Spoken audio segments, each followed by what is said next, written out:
to coordinate and present to Parliament a legislative instrument to support the implementation of the newly passed National Service Authority Act 2024, that's Act 1119. We will introduce short military training as part of our National Service Scheme. This will instill a sense of fitness and discipline into our youth. The administration of scholarships is another challenge.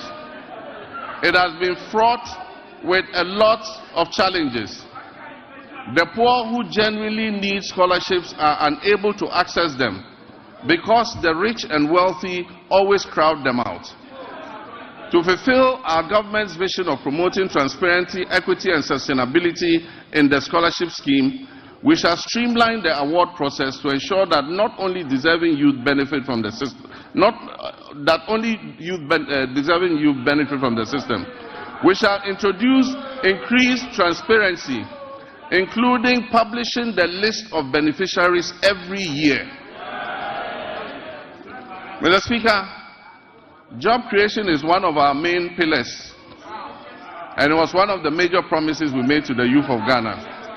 To help actualize this promise, we are going to roll out what we call the Ejumawura program. This initiative will create, track, and mentor young businesses annually, with a special focus on our youth. For the first phase, the top 2,000 implementable business proposals will be supported with business development training, mentorship, access to startup capital, marketing, and networking to operationalize their innovations and business ideas. We will also launch our flagship National Apprenticeship Program to equip at least 10,000 young people in the informal sector with employable skills, including providing apprenticeship fees and startup kits when they have completed. The Youth Development and the Interior Ministries will facilitate the training of our young people in the Okada business in areas such as road safety regulations, financial literacy, and digital skills, as well as facilitating the acquisition of motorbikes. We will introduce electric motorcycles on a high purchase scheme to eliminate the use of petrol and make their businesses more profitable. Mr. Speaker, Her Excellency the Vice President's Empowerment for Women and People with Disabilities program will also be launched this year. The program will target women and people with disabilities and other vulnerable groups to build their capacity and offer them access to finance to create their own jobs. Mr. Speaker, the Ministry of Communications, Digital Technology and Innovations will also focus on developing youth IT skills and fostering innovation. Under the 1 Million Coders program, young people receive training in coding, web app development, digital marketing, and other digital skills. This initiative aims to equip them with the necessary skills for employability in the digital ecosystem. We must provide meaningful and relevant education to prepare our youth for today's technology-driven job market. Despite various reforms, issues related to low-earning incomes persist within Ghana's educational system. I'm committed to ensuring that quality education remains a top priority. The system we have inherited is outdated in many ways and must be realigned to meet the needs of the 21st century and the fourth industrial revolution. Recognizing the urgent need for national dialogue on education and in the spirit of inclusive governance, I launched the National Education Consultative Forum on February 18th in Ho. I look forward to the recommendations which we will incorporate into our sectoral policy reforms. Mr. Speaker, even though Article 38 of the Constitution guarantees equitable access to education across Ghana, 30 years after the Free Compulsory Universal Basic Education FQ program was implemented, its full objectives remain unmet. To tackle this issue, government will redefine the scope of basic education and introduce the Zero to Hero initiative to enhance foundational literacy and numeracy. Additionally, ICT training will be integrated into early childhood education at the basic level. Over the next 3 years, it will be expanded to cover at least 300 classrooms, 30 centers of excellence, 1,000 teachers and district teacher support teams focusing on the teaching of mathematics and literacy. This year, the Ministry of Education will fully implement a new curriculum for senior high technical schools and STEM schools, introduce a standardized national sign language for hearing impaired learners from kindergarten to SHS, and review the kindergarten and primary school curriculums. To increase access to quality education, we will scale up our social intervention programs like the capitation grants, the feeding grants for special schools, and the government's BECE registration initiative. Mr. Speaker, to promote inclusion and equity, the government will enhance and resource the Islamic Education Unit to recruit more Islamic and Arabic tutors for English-Arabic schools. We will establish STEM and TVET schools in underserved and peri-urban communities. We will provide scholarships to brilliant but needy students in deprived communities, especially for study in law, medicine, and engineering.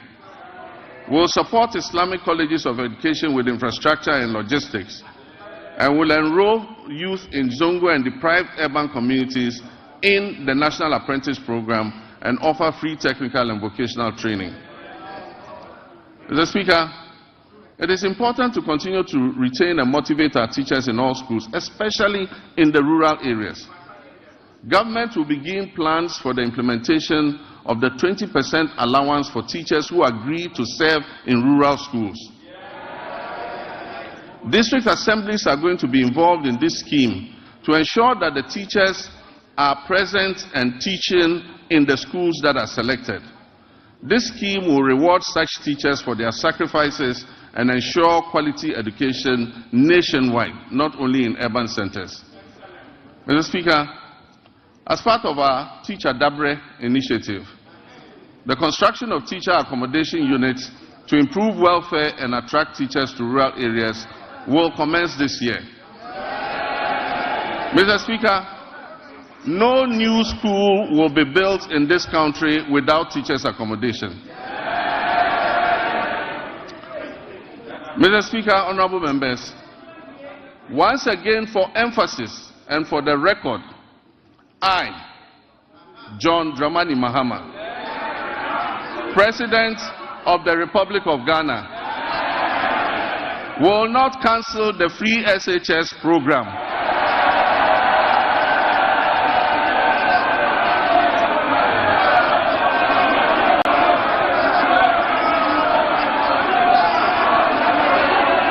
I will not cancel the free SHS program.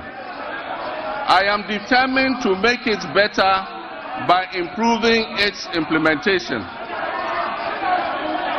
And also, for the record, students who have benefited from the free SHS since its inception are about 3.4 million. The figure of 5.1 million beneficiaries, as put out by the previous administration, was an exaggerated and false narrative calculated to achieve political credit. Mr. Speaker, while the free SHS program has improved access, the implementation of the program leaves much to be desired. The outcomes of the ongoing National Education Forum will guide our reform efforts in this sector.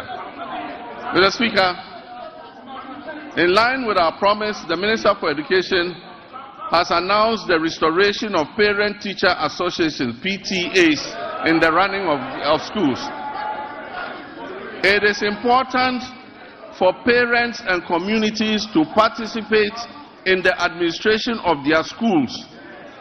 The Ministry of Education and GAS will, however, ensure that PTAs do not impose unbearable financial burden on parents and students who cannot afford them.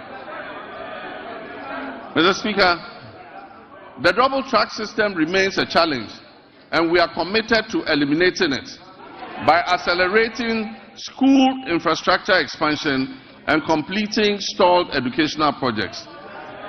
To fund this, the Education and Finance Ministries are working to uncap the GET fund so that we can accelerate projects in secondary schools.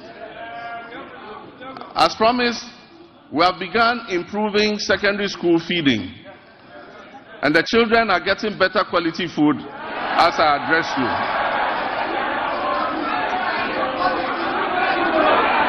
Mr. Speaker, efforts to decentralize school feeding and food management include strengthening procurement and store management records capacity.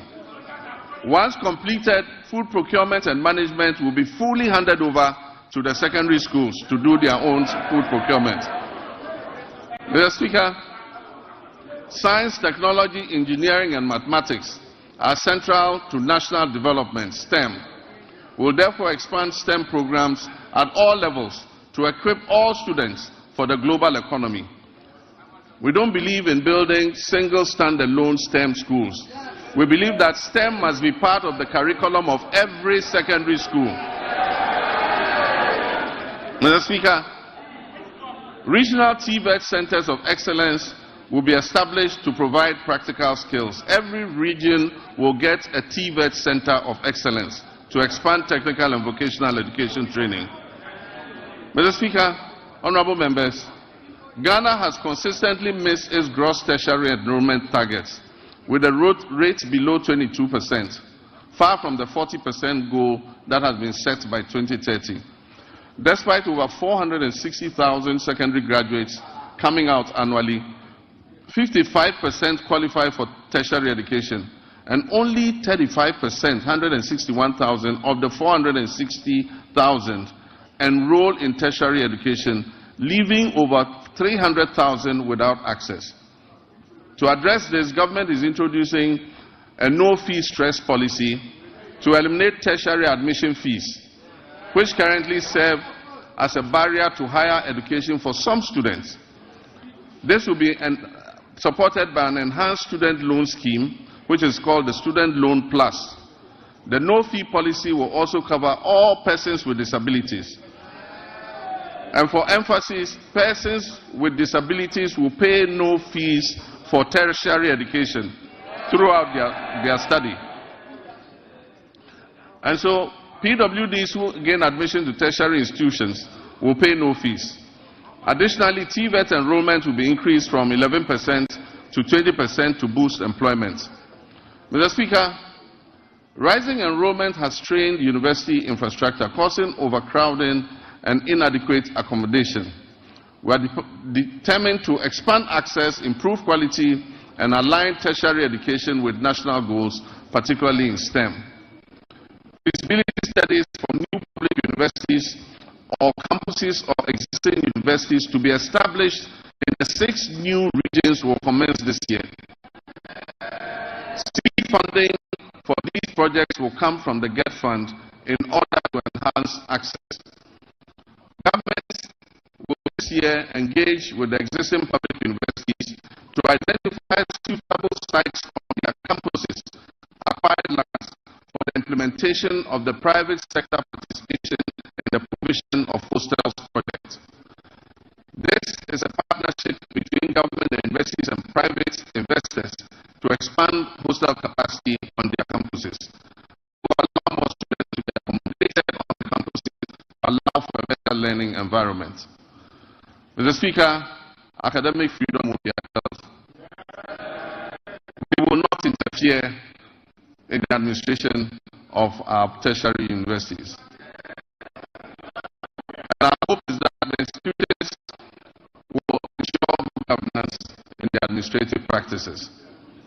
Mr. Speaker, next, our health sector faces significant challenges that jeopardize the very foundation of affordable health care. The Ministry of Health has a total liability of nearly 15 billion cedis, when obligations, debts, and payments to clear medical commodities at the ports are all put together.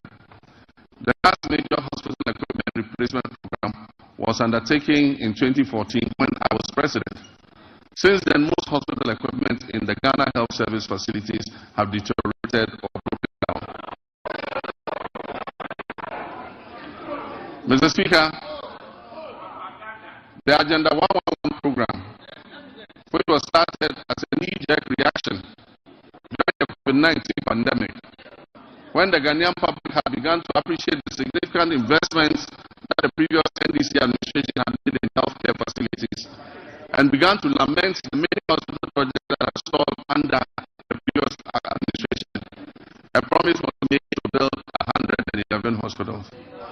Mr. Speaker, I'm sad to note that there is no dedicated funding source for all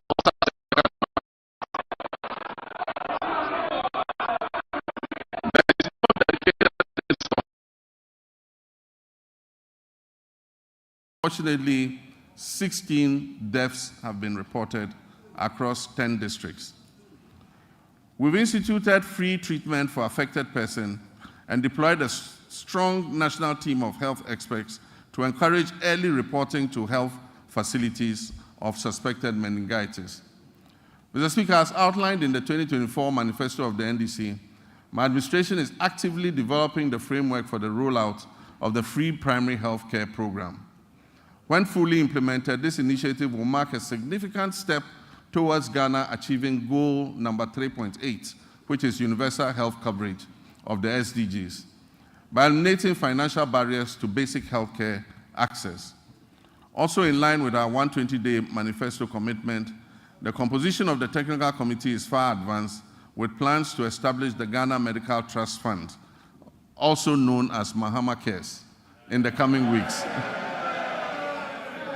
Mr. Speaker, honorable members, this fund will be dedicated to financing the treatment of non-communicable diseases, which have seen a significant rise over the past decade. As part of this initiative, the government is committing to allocate financial resources towards this project in 2025, with further support to be mobilized from private sector partners to ensure the sustainability of the fund. Once operational, the Ghana Medical Trust Fund, otherwise known as Mahama Cares, will directly address the financial burden of patients who require dialysis treatment, cancer care, and other critical non-communicable disease-related interventions. Together, the free primary health care, which will focus on early detection and prevention and treatment, and the Ghana Medical Trust Fund program, which will focus on relieving the financial burden of treating non-communicable diseases, will help to revolutionize Ghana's healthcare system by improving healthcare accessibility and outcomes and enhancing productivity and well-being across the country. Mr. Speaker, Ghana will become the pharmaceutical manufacturing hub of West Africa. And my previous record in government speaks for itself. When I injected funds into Ghanaian-owned pharmaceutical companies to expand their production capacities. Mr. Speaker, as this exciting phase unfolds under the 24-hour economy initiative, we must strengthen every aspect of our pharmaceutical industry. And this includes the Food and Drugs Authority and the Customs and Security agencies in order to avert the use of fake drugs and the importation of illicit drugs into our country. We await thorough and unbiased investigation into the alleged opioid pill importation into Ghana and other West African countries. The outcome will be shared, and I can assure you necessary action will be taken. Mr. Speaker, as a social democrat, I'm resolutely committed to eradicating all forms of discrimination in our society. Our vision is to foster fairness and cultivate an inclusive environment where everyone can engage fully and equally in social, economic, and political life. With my Vice President, the history-making Professor Nana Jane Opoku-Agyeman, we will engage with all stakeholders, including our development partners and civil society organizations, to prioritize gender equality, equity, and social justice. We will establish strong social protection mechanisms and enhance legal safeguards for women, girls, and other vulnerable groups. Our initiative would include enacting comprehensive laws and policies designed to dismantle harmful social norms, to enhance access to crucial resources and opportunities, particularly for young women, and reduce overall vulnerability within our society. Mr. Speaker, I'd like to take a moment to commend you and this House for your unwavering support and guidance, which were instrumental in passing the Affirmative Action Act of 2024, Act 1121, during the 8th Parliament of the 4th Republic. My government is dedicated to successfully implementing this act to ensure gender equity across the political, social, economic, educational, and cultural spheres. The Ministry of Gender, Children, and Social Protection is actively collaborating with relevant stakeholders to guarantee that this act is fully operational, including attaining the 30% target quota for women in political appointments. I'm pleased to report that women currently make up 23.21% of all appointments, and we are diligently working towards reaching the targets set forth in Act 1121. I'm, however, concerned about achieving gender balance, especially at the local government level. Very few women have mustered the courage to apply for the positions of metropolitan, municipal, and district chief executives. And unfortunately, the few who have courageously applied have been edged out on very flimsy and parochial grounds. It is my hope that the National Constitution Review Conference will clear a pathway for the election of DCEs. The Gender Ministry will then be obliged to encourage and support more women to apply and stand for these elective positions. In our pursuit of empowering women, Mr. Speaker, we'll establish the Women's Development Bank. This will be a specialized financial institution designed to support businesses owned and led by women through the provision of low-interest loans and tailored financial services offered under very flexible terms. Consultative processes are underway to ensure the successful launch of this bank. And as part of our 120-day social contract, the Minister for Finance is going to allocate initial funding for the Women's Development Bank in the upcoming budget that will be presented to this House. Mr. Speaker, we are also implementing measures to expand the Livelihood Empowerment Against Poverty program under our Big Leap initiative. As we work towards completing the Ghana National Household Data Census by this year, 2025, we'll reassess the status of LEAP beneficiary households to facilitate the enrollment of new beneficiaries. Mr. Speaker, we are committed to enhancing the legal framework surrounding disability rights by passing the Persons with Disability Amendment Bill. Additionally, we will introduce a legislative instrument to strengthen further the provisions of the Persons with Disability Act, Act 715 of 2006. We reiterate our commitment to ensuring that individuals with disability have access to free tertiary education and equal opportunities to pursue their academic and professional ambitions. Mr. Speaker, the government intends to ensure the implementation of legislation that enjoins public and private employers to reserve 5% of their employment for persons with disabilities. I am aware that a private member was shepherding this bill. Government is going to support that motion in order that 5% of all employment is reserved for persons with disability. Mr. Speaker, Ghana's sports sector, once again, which was a shining example of excellence within Africa, now finds itself at a very critical juncture. Historically, our nation has been celebrated and has had remarkable achievements in boxing, football, and athletics. Unfortunately, this is no longer the case. However, recent years have unveiled depressing structural deficiencies in administration, funding, infrastructure, and talent development. Immediate and comprehensive reforms are imperative to reclaim our rightful place on the global sports stage. Mr. Speaker, we will develop a comprehensive national sports policy to align with international norms. This policy will be accompanied by an exhaustive review of the Sports Act of 2016, that is Act 934, and the rigorous enforcement of the Sports Regulations 2023 LI 2477. Infrastructure development remains paramount in our strategy. The government is committed to refurbishing existing national stadia, completing youth resource centers, and constructing new sports facilities in the new regions. We'll also prioritize community recreational facilities to foster greater participation in sports at the grassroots level. Recognizing the critical role of youth development, we're implementing a significant overhaul of grassroots sports with the establishment of the School Sports Authority. This body will oversee structured inter-school competitions and talent identification initiatives essential for nurturing future sporting champions. Over 60% of Ghana's elite athletes have emerged from these school sport programs. The ministry has now been renamed the Ministry of Sports and Recreation. To acknowledge the significance of recreation, we will launch a National Recreation Day. This will be a monthly initiative centered on community engagement alongside an annual National Recreation Festival. These initiatives will encourage keep fit activities and promote active lifestyles.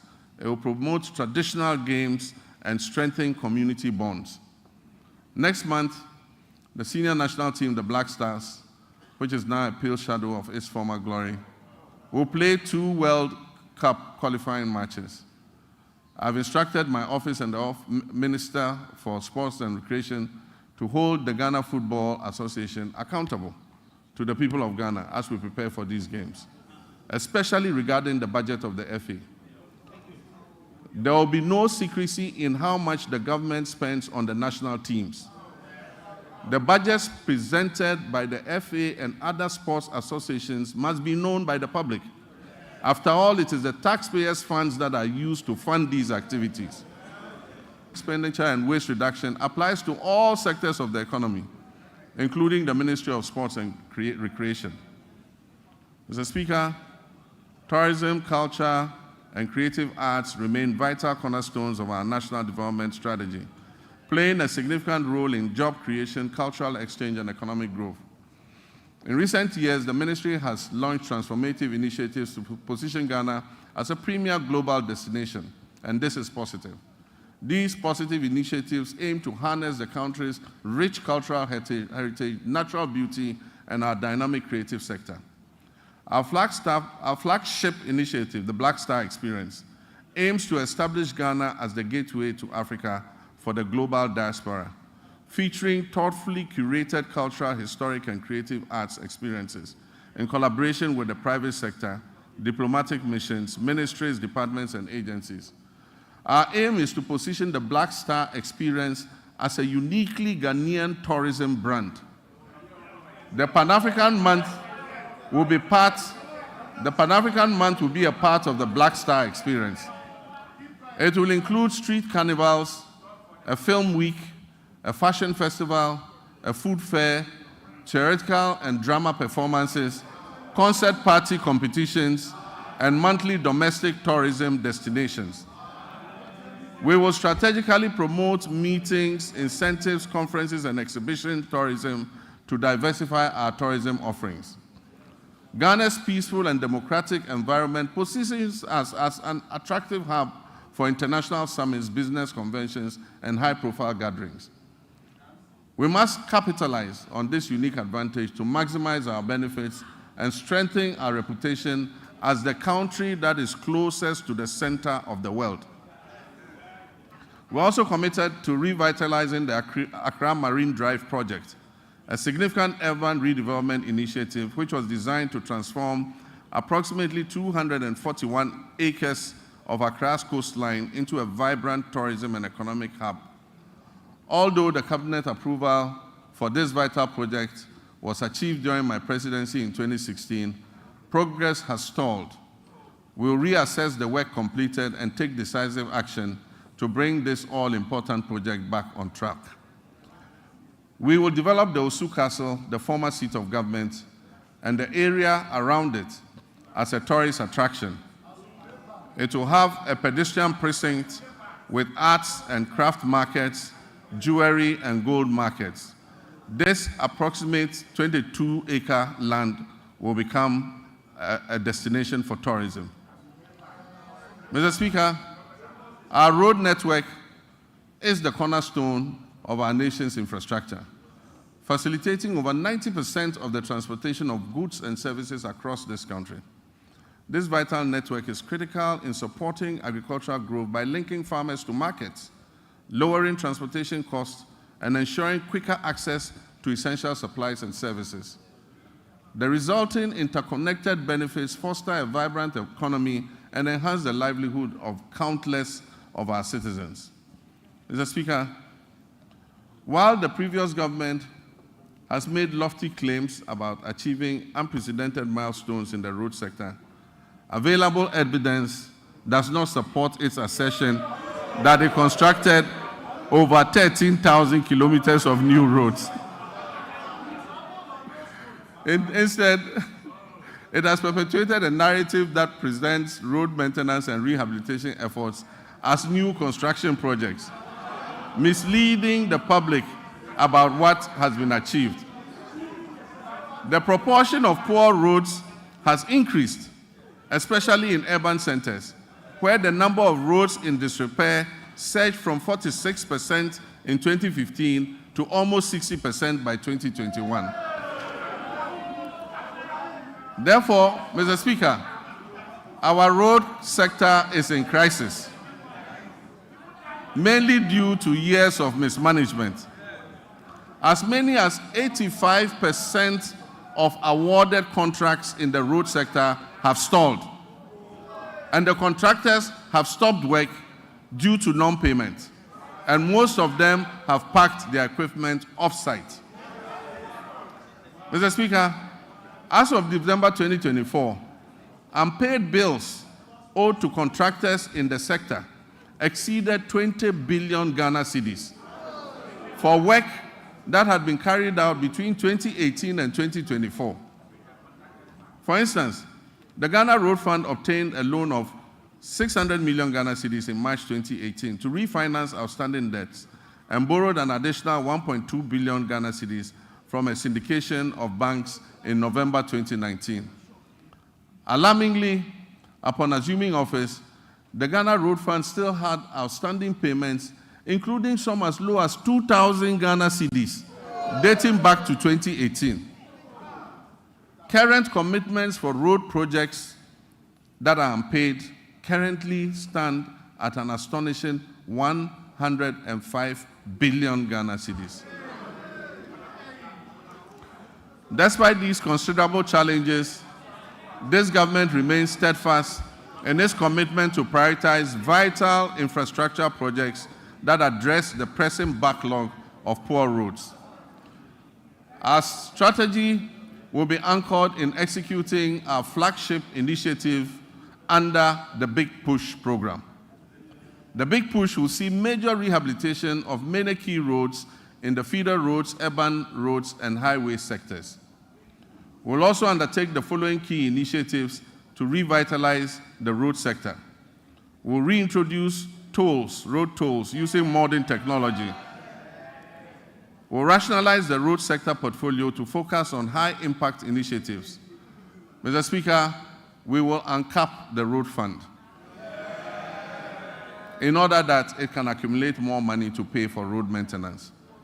Mr. Speaker, we'll minimize sole source procurement to encourage competition, competitive bidding, and enhance public transparency in the procurement processes. Mr. Speaker, the drip equipment, which was acquired at the last moment as a knee-jerk reaction for electioneering purposes,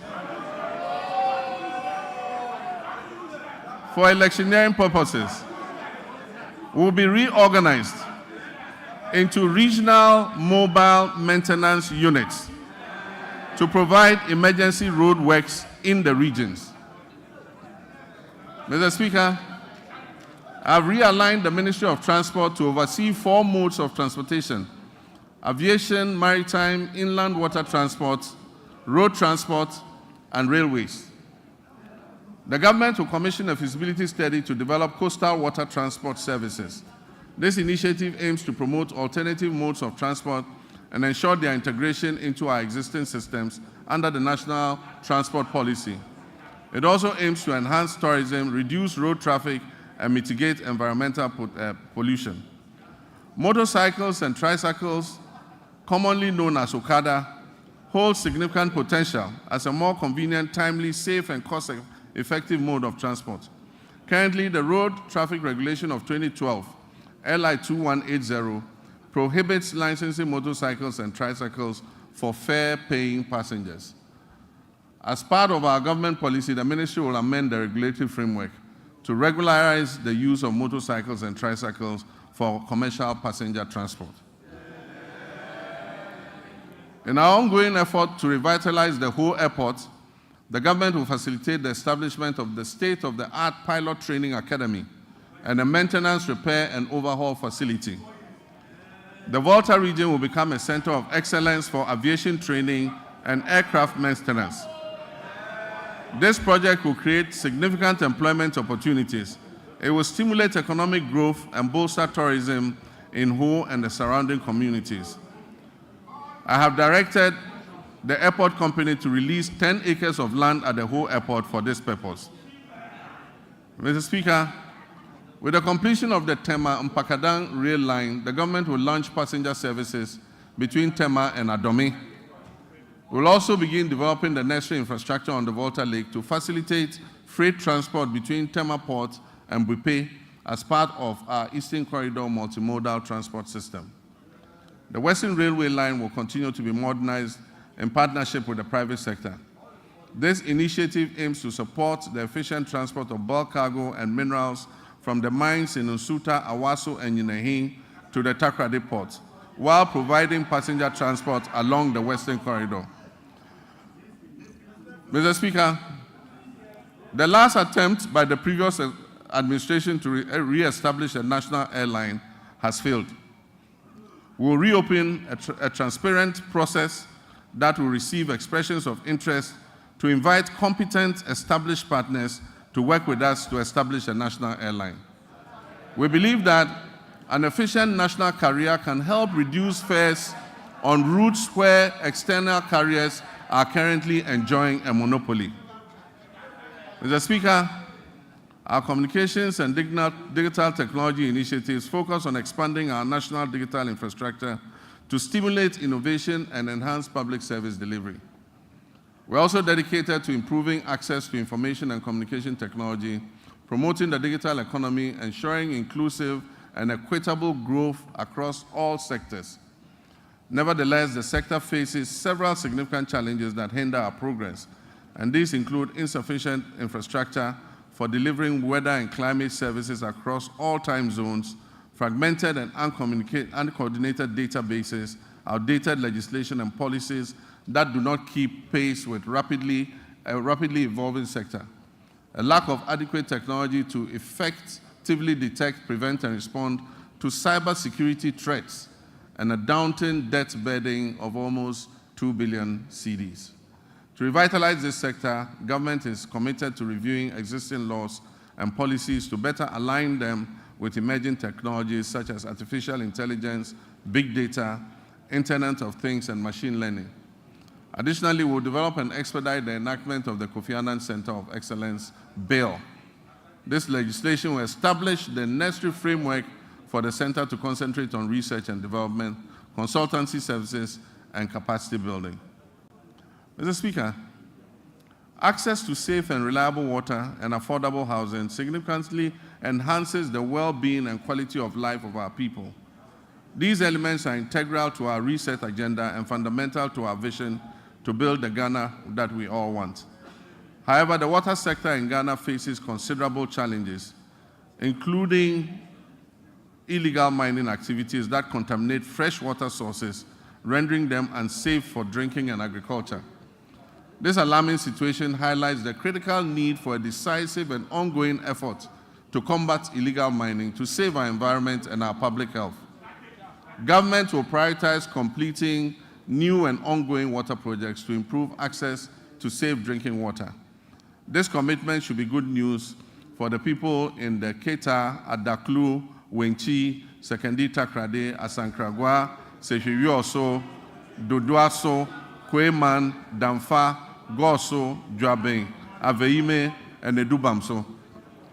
We'll also tackle critical water projects in Damango, Tamale, Yendi, Sunyani, Techiman, and Takwa to ensure broader access to potable water nationwide. Mr. Speaker, Ghana has a coastline that stretches approximately 550 kilometers. 2/3 of this coastline is threatened by tidal wave erosion, which impacts nearly 30% of Ghana's population. Rising sea levels have exacerbated vulnerabilities in coastal areas, leading to flooding, habitat loss, and community displacement. Consequently, coastal protection has emerged as a critical national priority. And so for the communities that are threatened by flood currently, we're going to prioritize building sea defense to be able to protect you. Flooding has become an all too frequent occurrence in many urban centers across the county, resulting in tragic loss of life, livelihood, and property. This scenario underscores the urgent need for sustainable solutions to address these pressing challenges. Many of our drainage systems are inadequate.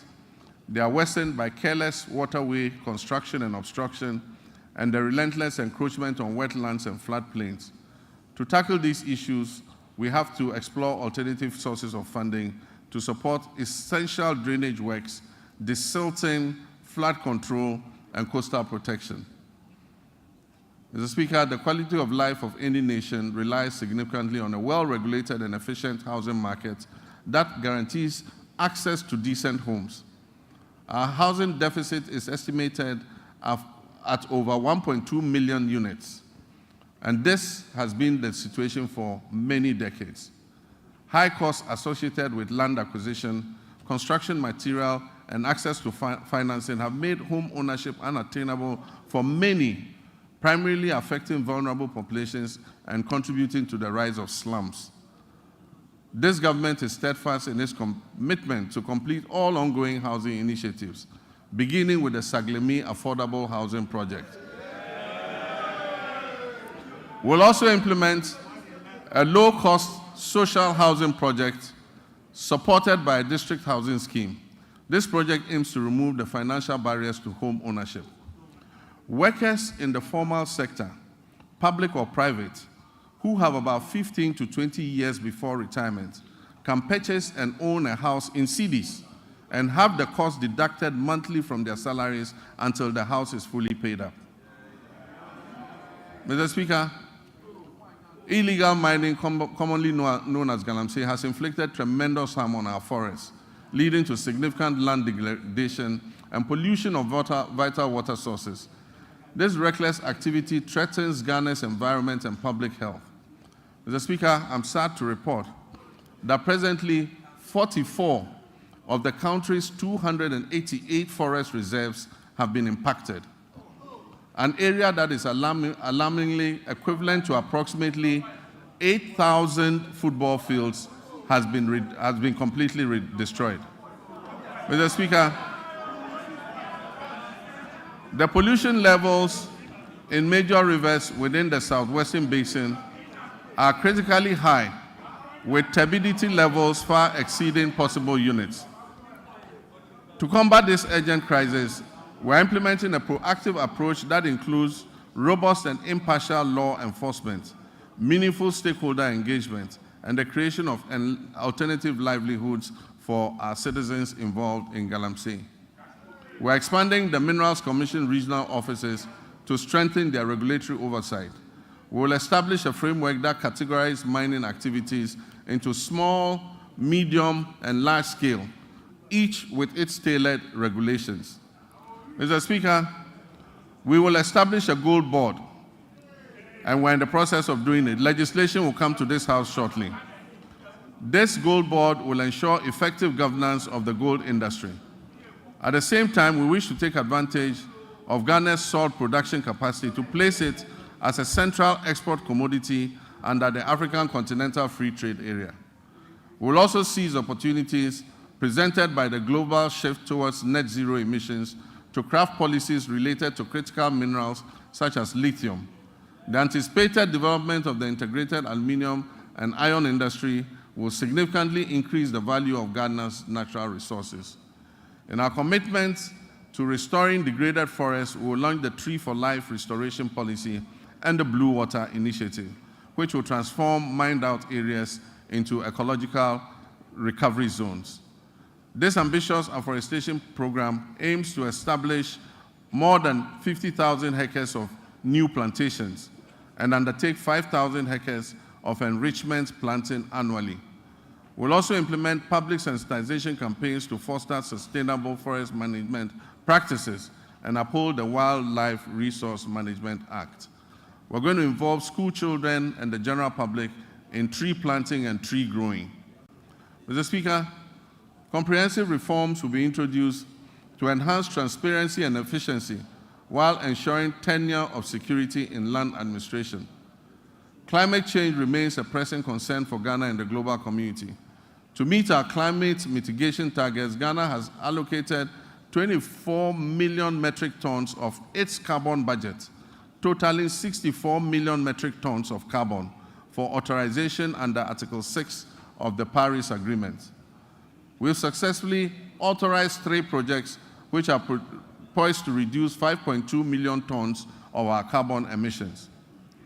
In line with our manifesto, we are committed to strengthening institutional and human capacity through necessary adaptation and mitigation measures to bolster resilience in critical sectors such as agriculture, forestry, energy, and water resources. We also pledge to align our national policies with international efforts to limit global warming to 1.5 degrees centigrade by 2050 and promote a fair and just transition to renewable energy sources. Mr. Speaker, we stand on the cusp of making history, the history of a country that prioritizes transparency and accountability as key elements of governance. During my campaign for president, I pledged, as captured by the NDC's 2024 manifesto, to take a strong stance against corruption. Mr. Speaker, we must end state capture. Mr. Speaker, we must end the purchase of state and public assets, such as land and other immovable assets, by members of the political class. Mr. Speaker, I pledge to fight corruption head-on by implementing Operation Recover All the Loot, oral.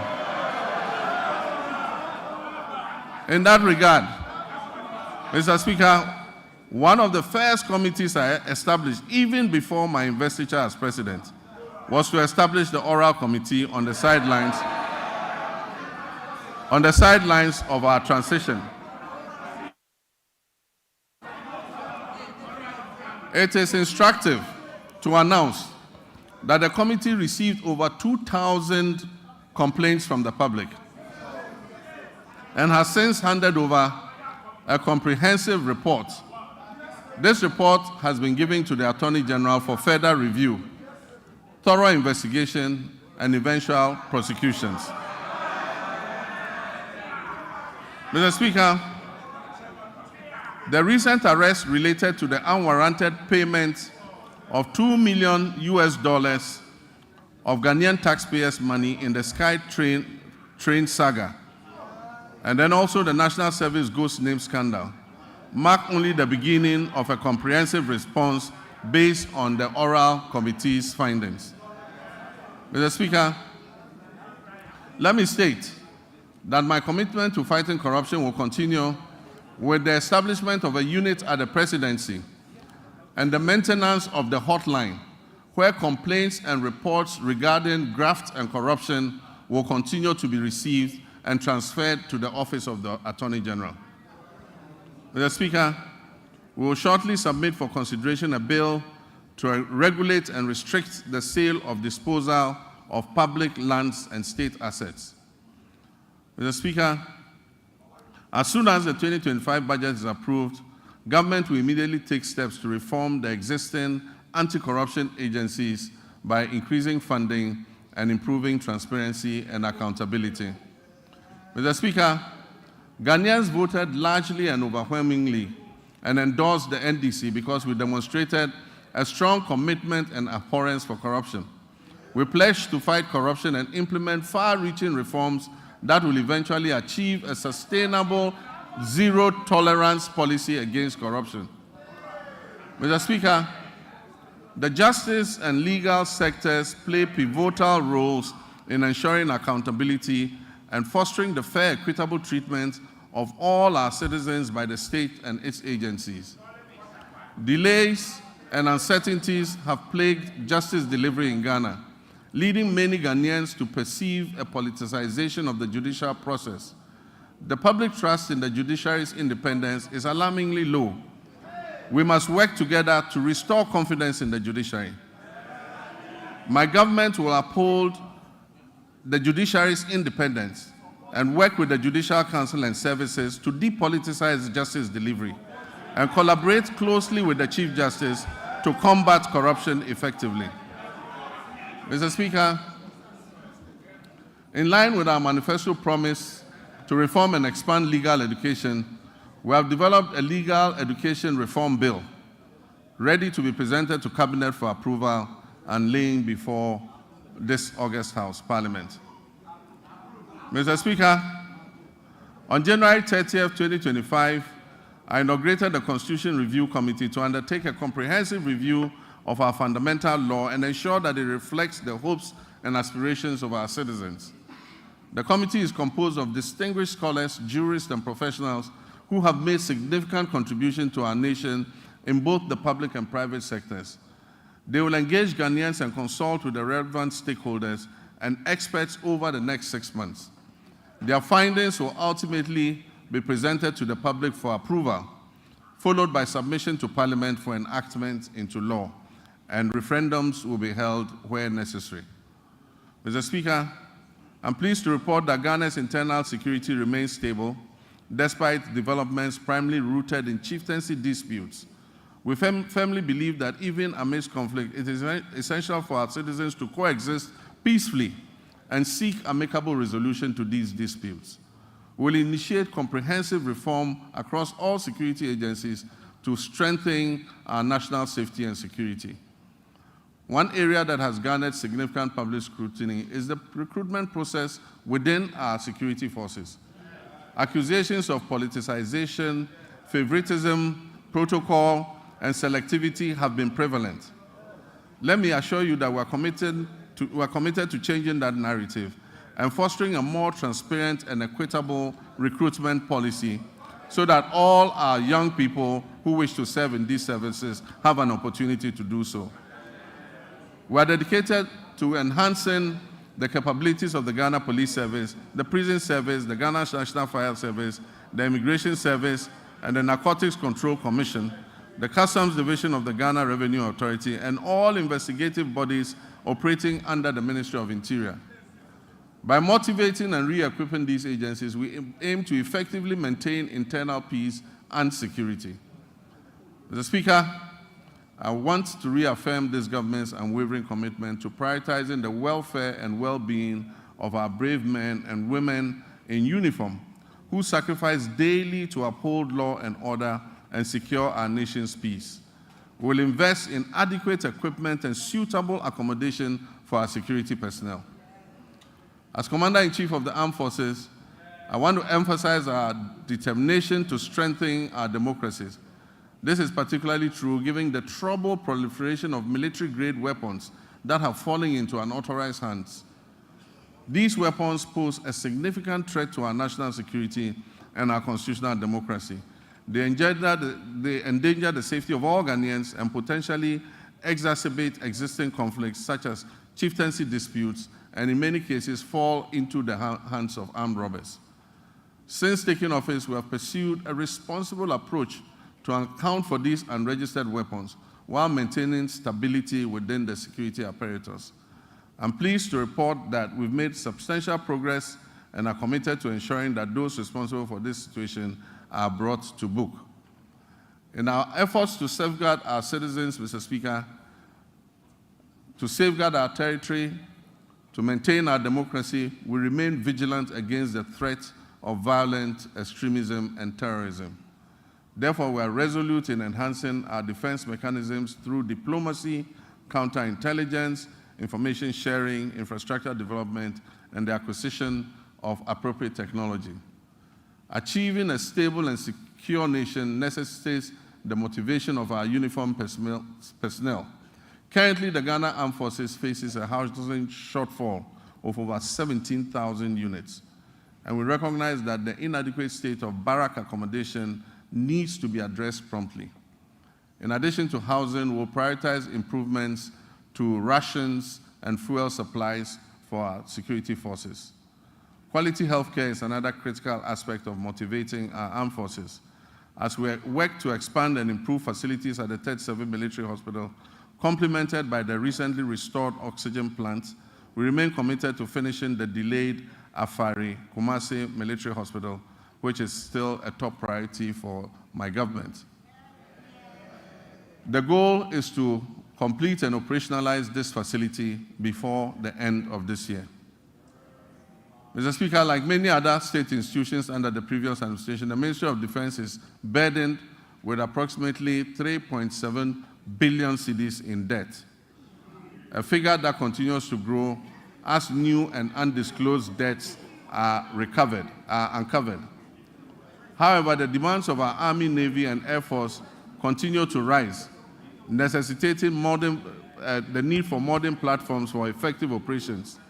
Despite these financial challenges, I am confident that the Ghana Armed Forces possesses the human resources necessary to revitalize the defense industry's holding corporation, which can support the government's efforts in this regard.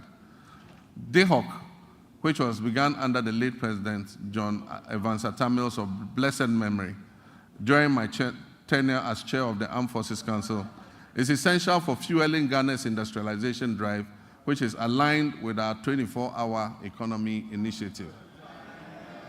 Although DHOC has expanded, it's yet to be fully optimized to deliver the returns needed for the Ghana Armed Forces and our nation. I've tasked the Minister for Defense with incorporating innovative and significant private sector participation into DHOC's operations to harness its considerable potential for economic growth. Mr. Speaker, Ghana's strong international reputation was reaffirmed by the historic participation of foreign leaders during the swearing-in of the President, myself, and Vice President Nana Jane Opoku-Agyeman on January 7th, 2025. Mr. Speaker, it reflects the confidence our country's stability and democratic progress has engendered in the international community. Ghana remains committed to its Pan-Africanist ideals, non-alignment, democracy, and global cooperation, and the rule of multilateralism, embracing a policy of friends to all and enemies to none. We'll continue to cultivate diplomatic ties based on mutual respect and shared values. Mr. Speaker, Ghana is open for business. Our policy on economic diplomacy focuses on export diversification, foreign investment, and job creation. A new blueprint and delivery unit at the Ministry of Foreign Affairs with clear performance indicators will be launched soon to ensure foreign engagements yield tangible benefits for our people. Because of emerging security threats, especially on our borders, Ghana is committed to security initiatives, particularly in the Sahel region. We'll maintain a continuous engagement with our Sahelian neighbors and continue to work with them to resolve the difficult situation that they are confronted with. I've appointed a special envoy to help sustain diplomatic relations with our Sahelian neighbors, aiming to achieve their reintegration, if possible, back into our regional bloc. Mr. Speaker, we'll expand passport application centers nationwide to reduce processing times to 7 days. We wish that a passport will be delivered within 7 days from the date application is submitted. These comprehensive reports at the Passport Office is going to align with our vision of a 24-hour economy. The Passport Office is going to work 24 hours to process passports that have been applied for. Mr. Speaker, As we reset Ghana to serve Ghanaians better, government will also revamp the labor administration institutions in the country. We'll promote social dialogue and foster harmonious industrial relations among stakeholders. In the coming months, the National Tripartite Committee, led by the Sector Minister, will organize a national labor conference to discuss pertinent issues affecting labor and employers. The recommendations are expected to influence and shape government's policies and programs in this sector. Mr. Speaker, we will launch the Ghana Labor Export Program, which would allow Ghanaians to go abroad and work with countries that we have signed agreements in specialized areas like engineering, technology, welding, carpentry, masonry, and nursing, teaching, and so many and so forth. The government will maintain strict fiduciary responsibility for the operation of the National Pensions Regulatory Authority and the Social Security and National Insurance Trust. This year, the NPRA will fully automate its internal operations and the pension industry will be regulated. This is critical to safeguarding the growing pension fund assets. As part of measures to increase pension coverage in the informal sector, which currently stands at only 11%, the government will implement an informal sector pension inclusion initiative to increase participation in micro-pension schemes. Decentralization has been at the heart of our government system, yet key players in the process, such as assemblymen and women, often face neglect and inadequate compensation. Mr. Speaker, I did promise to pay modest allowance to our assemblymen and women, and I'm committed to keeping this promise. The Honorable Minister, when he presents the budget to this House, would have a provision for allowances for assembly members. Mr. Speaker, I have just unveiled the state of the nation as I came to meet it. I've also disclosed several measures that I intend to take to address the challenges we have inherited. Nonetheless, no matter how well-intentioned our efforts to reset our economy are, they will not yield the desired outcome without the support of the people of Ghana. And so, to my dear countrymen and women, you have clearly and unmistakably expressed your displeasure with the poor governance and corruption that has existed in the past. Mr. Speaker, some of our compatriots did so even at the peril of their lives, just as our 28 February Crossroads shooting national heroes did in the Gold Coast. May all such martyrs of democracy, those who have died in the process of elections and in the process of just exercising their civil rights, may they rest peacefully in the bosom of the Lord. Mr. Speaker, we will, as I promised, investigate these deaths and we will provide appropriate compensation to the families of those who have died during the elections. My brothers and sisters, you gave me a compelling mandate that leaves no one in doubt about your expectations of me and my government. You embraced the vision to generate new and well-paying jobs through the 24-hour economy initiative. The arrogance of power that you so much abhor will be a thing of the past. I will enforce and demand the highest standards of performance from those I have chosen to work with me to improve the circumstances of our country. I'll publish a code of conduct that they will be strictly made to abide by. Mr. Speaker, it would be remiss of me if I didn't admit that the entire economic value chain is currently in the internal ICU, in the ICU. As I recall mentioning a few intensive care units, as I recall mentioning a few years ago when we were still in opposition, the economy is even worse than we had envisaged. But this gives us ample opportunity to be innovative in our efforts to resuscitate it. And so what are the key takeaways from me for the people of Ghana? 1, that we shall fight corruption effectively. 2, that we shall run a lean government of no more than 60 ministers. 3, that we shall realign the ministries, agencies, and departments to eliminate duplication. 4, that will introduce austerity, reduce wasteful expenditure and spending, and improving tax collection. 5, that we shall widen Ghana's taxness, reform tax waivers, especially on investments, and return to our homegrown solutions. 6, that we will grow what we eat and reduce imports of food and goods that can easily be produced here in Ghana. Your voice and contributions will prove invaluable on this journey of national reset, and I encourage you to make your voices heard. I commit to the judicious use of your resources, eschewing waste and ostentation. We will always endeavor to make the most of the little we have, so that together we can guarantee a brighter future for our children and our children's children. Though the state of our nation now may appear bleak and the task of addressing it may seem daunting, nothing should stop us from achieving our goals once we set our minds to it. In one collective push, we can resolve to make this great nation bequeathed to us by our forebears and see it come to fruition. Mr. Speaker, Ghana's economic challenges are not insurmountable. They present the government and everyone else the opportunity to innovate, to reflect, review, and reset, which is the theme for the commemoration of our scaled-down 68th independence anniversary.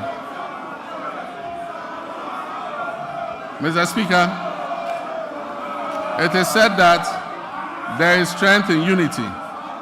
Ghana's greatest strength lies in its people, its young and energetic youth.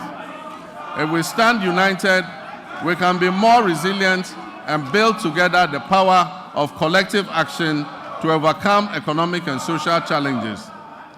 Every Ghanaian, regardless of political affiliation, background, or status, has a responsibility to play a key role in nation building and work towards a complete reset of our country.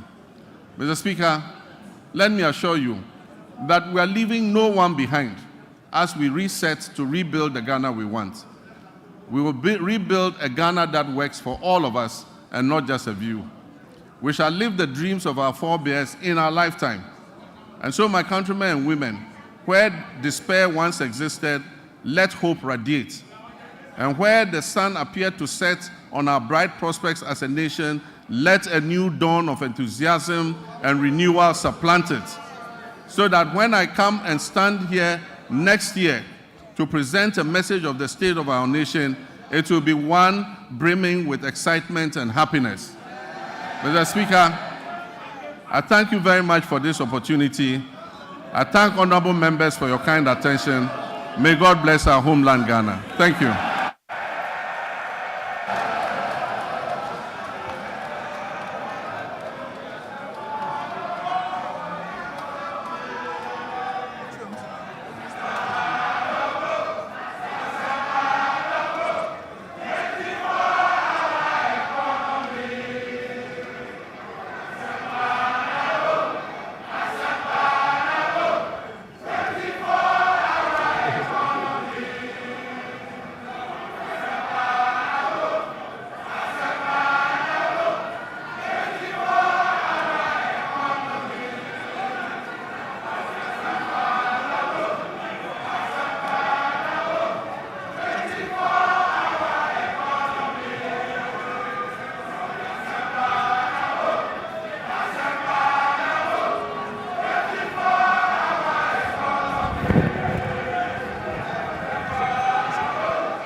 Members,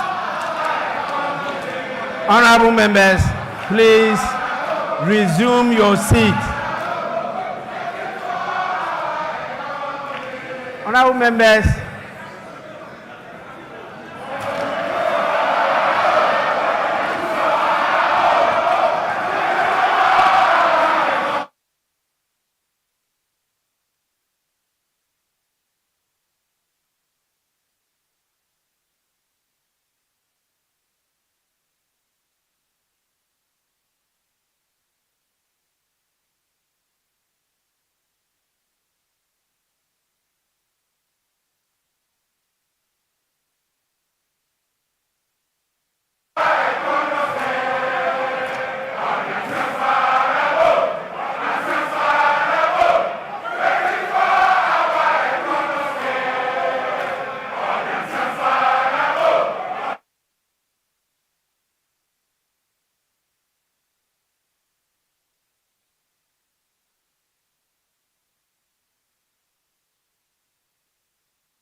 Honorable members,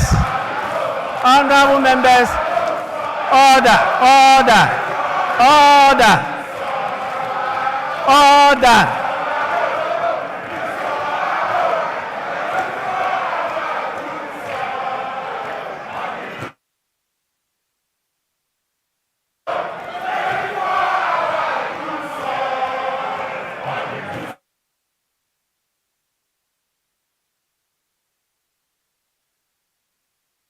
Order, order, order.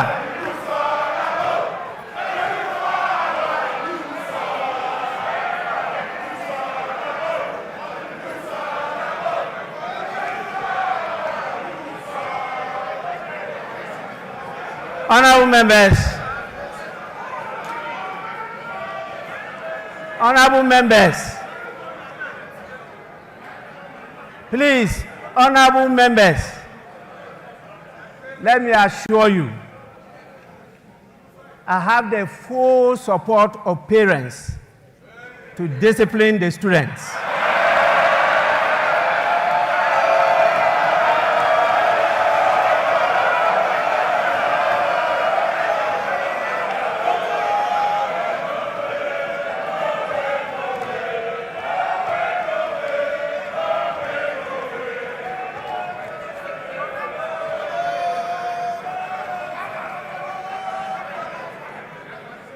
I will not accept any apologies again. Honorable members, in accordance with Standing Order 72, Rule 4, I convey to His Excellency the President the gratitude of the House for the address. Honorable members, again, in accordance with the practice of this House, a formal communication will be forwarded to His Excellency the President after the House has thoroughly debated this address. So you will soon have your say.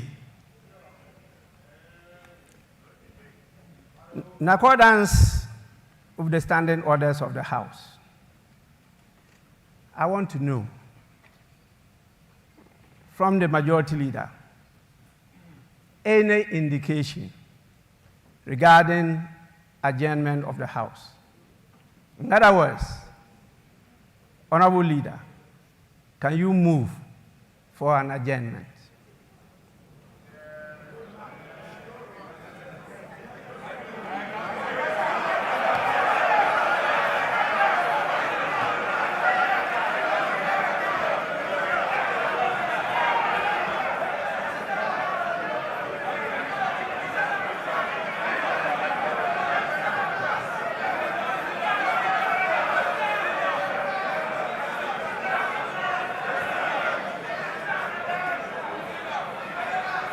Honorable Majority Leader.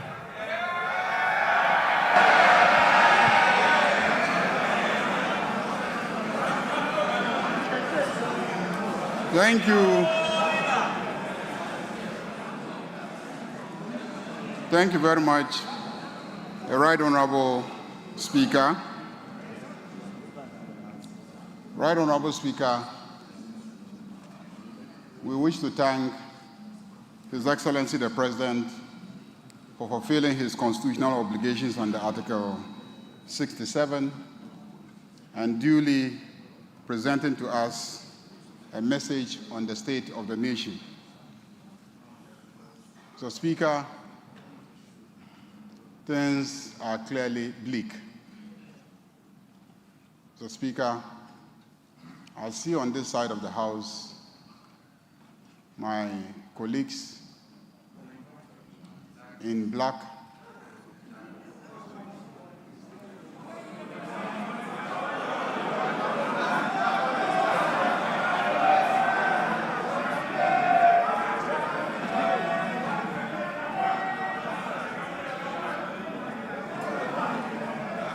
Mr. Speaker, it is obvious that they left this economy in a miserable state. And the attire that they adorn today says it all. But this side is in white because His Excellency the President, we knew very well, was bringing to us a message of hope. Mr. Speaker, our elders have cautioned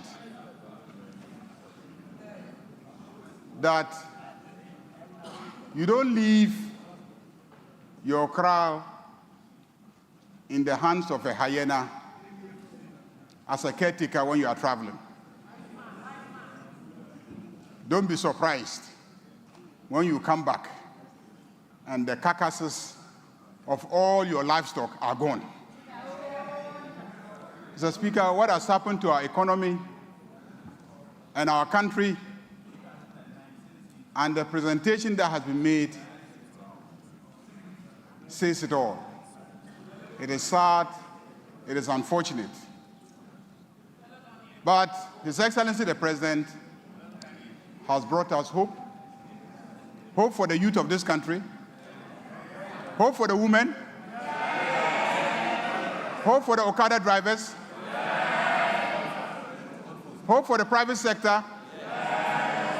Hope for students. And hope for ordinary Ghanaians who did everything to bring him to office with such an overwhelming number.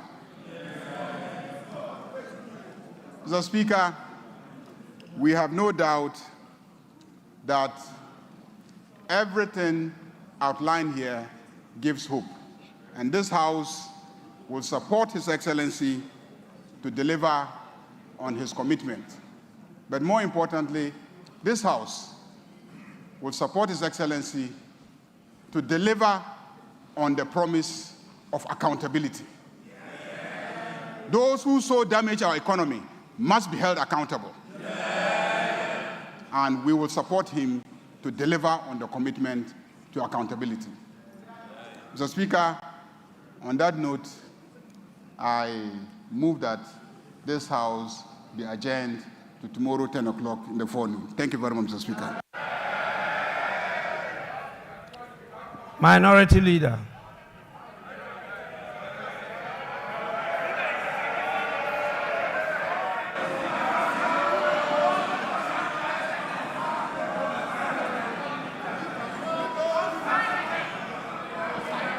Mr. Speaker, let me, on behalf of the Minority Caucus,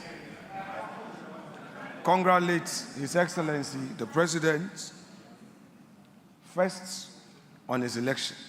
This is the first time after the election that he's been to this chamber and to deliver a message on the state of the nation.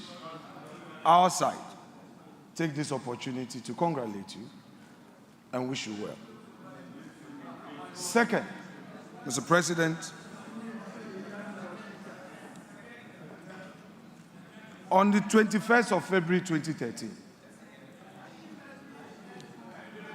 you notably said, quote, Mr. Speaker, the meat is now down to the bones. This was on the occasion of your address to Parliament. And you said that the meat is now down to the bones. This was at a time, Mr. President, that you were President of Ghana. And you had served as chair of the economic management team of your own government. Yet, when you came to this House, you lamented on the same state of the economy that you had presided and re-echoed the point that we are left with just the bones. Mr. Speaker, the President again says that he has delivered less ministers. But it is clear that his strategy is, if less, more divide. You have appointed few ministers, but more and more and more presidential staffers and more committees.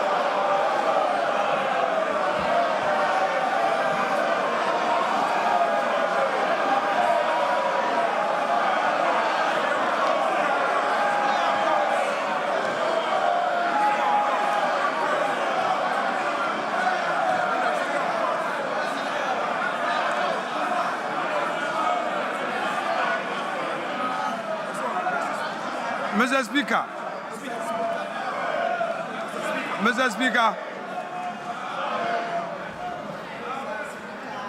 the President again.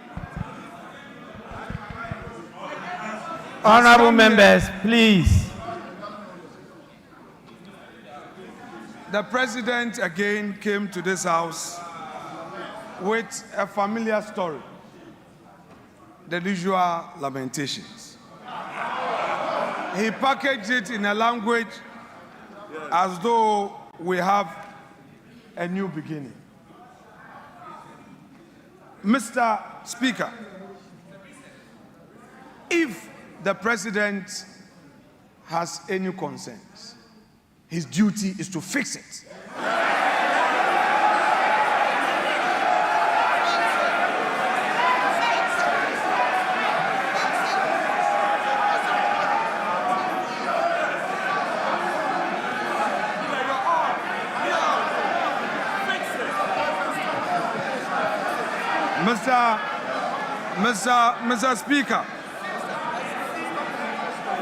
Mr. Speaker, His Excellency, the President,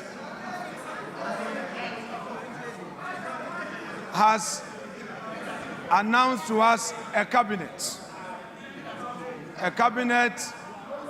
of 19 with only 2 women. The daughter of the founder of this NDC, Zaneto Rawlings, is missing.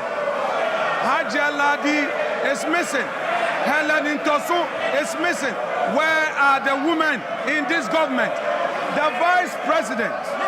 Honorable members, please, order, order, order.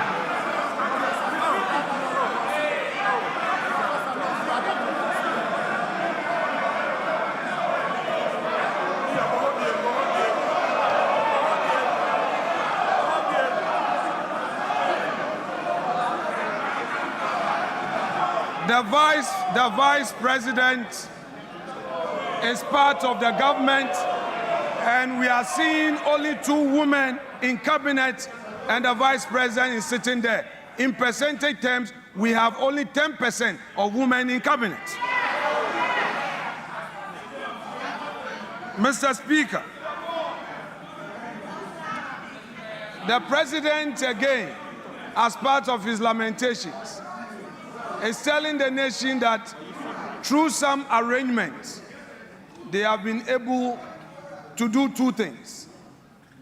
Pay domestic bonds that matured, and then also they have successfully done some financial engineering to pay some energy sector debts to keep our lights on. My question is, Mr. Speaker, has the President any budget? This is the budget he inherited, the revenues he inherited that he has used for this purpose. The same government is condemning. Mr. Speaker, he has today told us that we have 2.2 million Ghanaians unemployed. But what he has forgotten, that in his administration, in less than 100 days, all we know is sack them, dismiss her,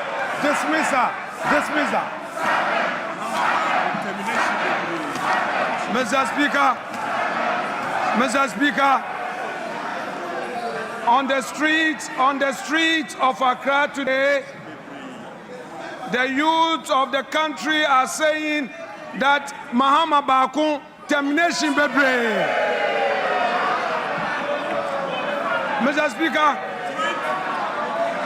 we are happy to hear from the president that he is going to launch the Nkokon Kitinkiti.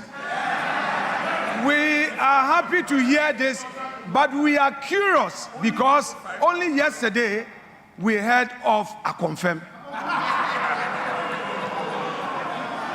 Mr. Speaker, the president talked about the school feeding program, and in his submission on the school feeding program and the status of it, he said that they are now feeding the children well. What he didn't say was that the time he assumed office, the previous government had paid every single one of the caterers. What he failed to tell Ghanaians was that President John Ajekum Kufuor, who is seated in this chamber, was the one who initiated the school feeding program. He did not acknowledge him.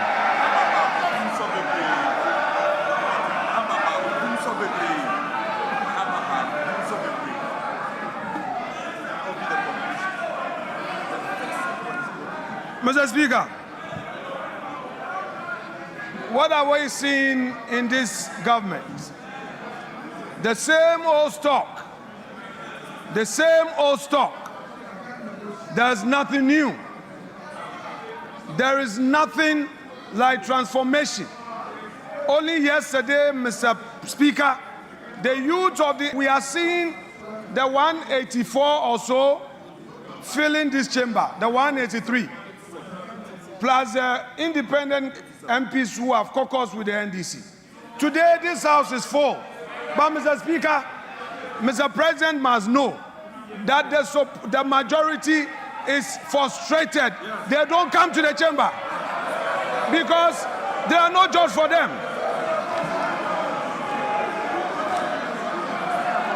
Mr. Speaker,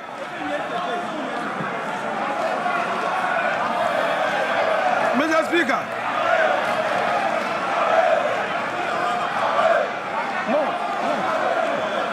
we have patience for them. Honorable members, please. Honorable members. Mr. Speaker, Mr. Speaker,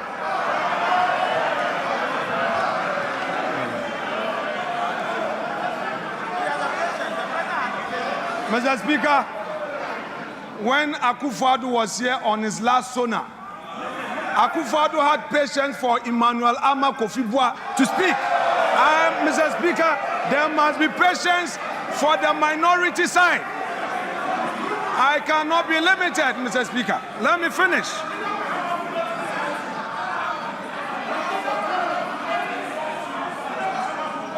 Mr. Speaker, what we have heard today fails to acknowledge the strides made in the last 8 years. Mr. Speaker, the president failed to acknowledge that he came to meet a peaceful and a stable country. 2, the president failed to tell us that he came to meet a public and civil service that the government, in spite of all challenges, was able to pay consistently. Mr. Speaker, the President failed to tell us that in spite of all the crisis, consistently, the Akufo-Addo government was able to increase wages. And the minimum we did was 11% as compared to his 10%. Honorable Minority Leader, Mr. Speaker, to conclude. Your time is Mr. up. Speaker, to conclude. Honorable members, my attention has been drawn to the presence of more distinguished members. And I want to draw your attention to them.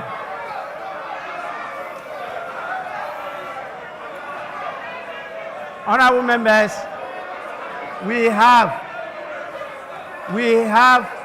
with us in the chamber Honorable Bernard Mona, the PNC presidential candidate for 2024.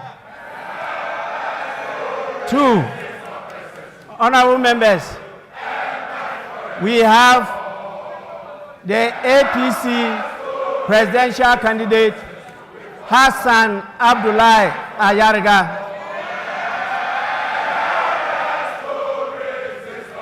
Honorable members, we owe the national chairman of the PNC, Mr. Asaki Samson Awingobit. And we have the PNC vice presidential candidate in the person of Joycelyn Akofa Doche.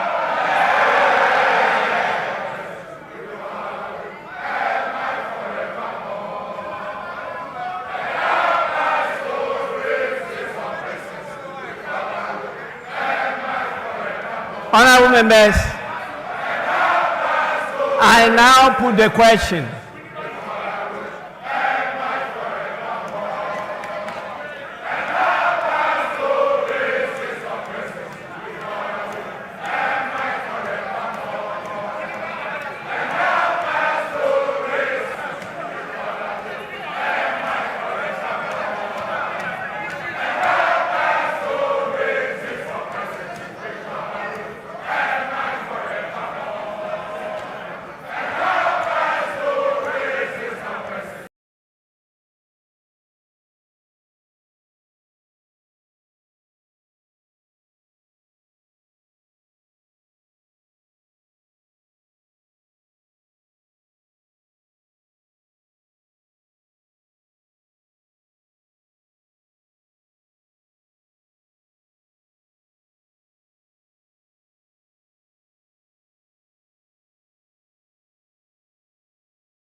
The House is adjourned.